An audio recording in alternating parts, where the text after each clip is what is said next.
তাতে আবাস যোজনার ঘরের টাকা যারা যারা পায়নি তাদের নাকি বাড়ি বাড়ি গিয়ে আপনি টাকা চেয়েছেন, এমনটাই অভিযোগ উঠেছে আপনার বিরুদ্ধে এবং একজনকে মারধরও করা হয়েছে, কি বলবেন?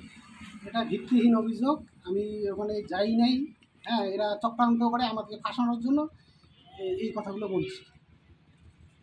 তারা একদম নামে বলছে, আপনার নাম ধরে বলছে যে আপনি গতকাল গিয়েছেন, একজনকে মারধর করেছে।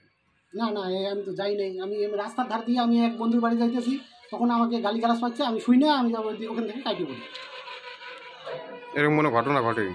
না না। কি নাম আপনার? আমার নাম সুবল চন্দ্র বর্মন। কি দায়িত্বে আছেন আপনি? আমি ৯-৩০ বুথের বুথ সভাপতি, শালবাড়ি বাড়ি।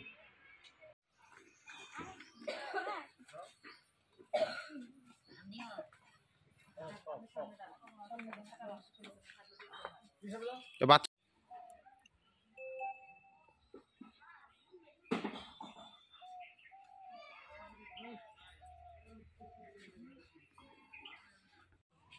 পিছনে একটু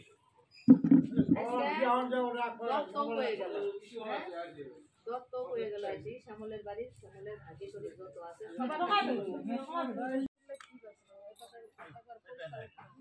একটাও পায় না।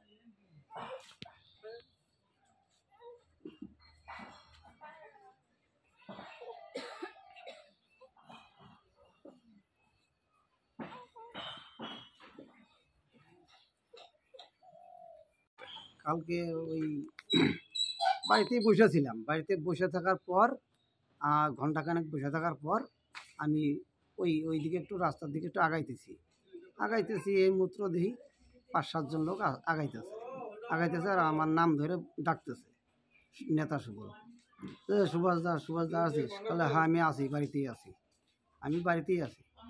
তাহলে আয়, তাহলে এইখানে যখন আছিস তাহলে চল বাড়িতে চল। বাড়িতে গেলাম, আর ওইখানে বাড়িতে আসতেছি না, বাড়িতে আসি না।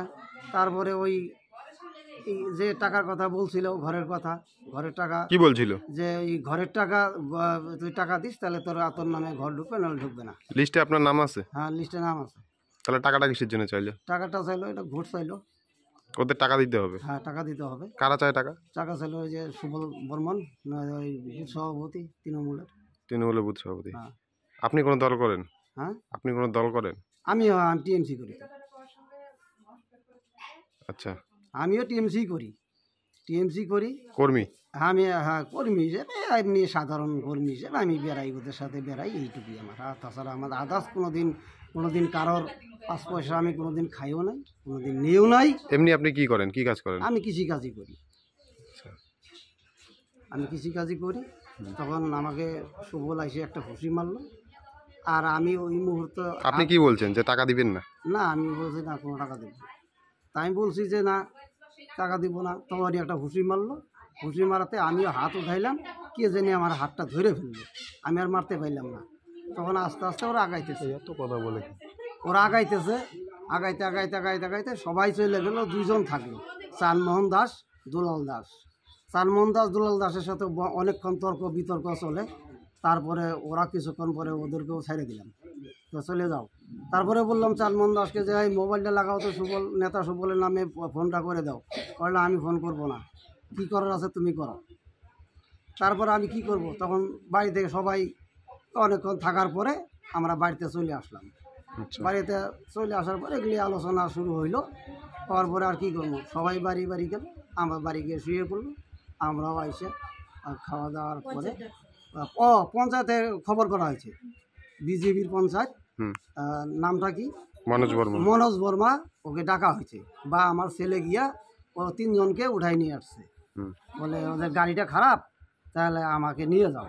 পরে ছেলে বলছে ঠিক আছে, আসো 3 জন আসো। তুমি পরে ছেলে আবার গাড়িতে নিয়ে আসছে, নিয়ে এসে তারপরে ওদের কথাগুলো বলার পরে কয় এত রাত্রে আর কি হবে না হবে, তাহলে তুমি সকালে থানায় কি লিখিত অভিযোগ করবেন?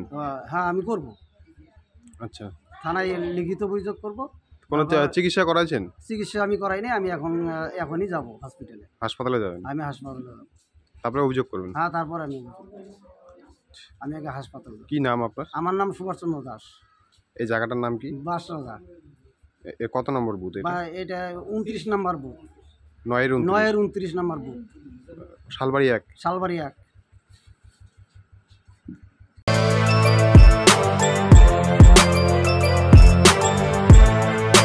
এখন অনেক বড় শ্রী লেদার্স, হাওড়া ময়দান। আপনি কি জটিল কিছু সমস্যায় ভুগছেন, সমাধান পেতে চান?